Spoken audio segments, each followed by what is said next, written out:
আসসালামু আলাইকুম। এটি লিথিয়াম ফসফেট 15 এম্পিয়ারের ব্যাটারি প্যাক। এটা একটা 100 এম্পিয়ারের বিএমএস এবং একটি অ্যাক্টিভ ব্যালেন্সার ব্যবহার করা হয়েছে। এটা চার্জের জন্য একটা ফিমেল সকেট লাগানো হয়েছে, যেটা চার্জার আরসি প্রোডাক্ট বিডির অরিজিনাল 6 এম্পিয়ারের চার্জার। এটা ফুল অটো কাট। চার্জ হওয়া অবস্থায় কুলিং ফ্যান চলবে এবং লাল বাতি জ্বলবে। চার্জ ফুল হয়ে গেলে সবুজ হয়ে যাবে।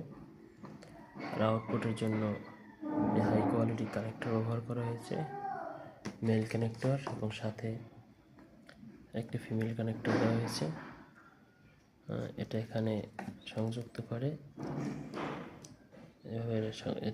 এভাবে সংযুক্ত করে তারপরে এই সামনে থেকে আউটপুট নিতে পারবেন।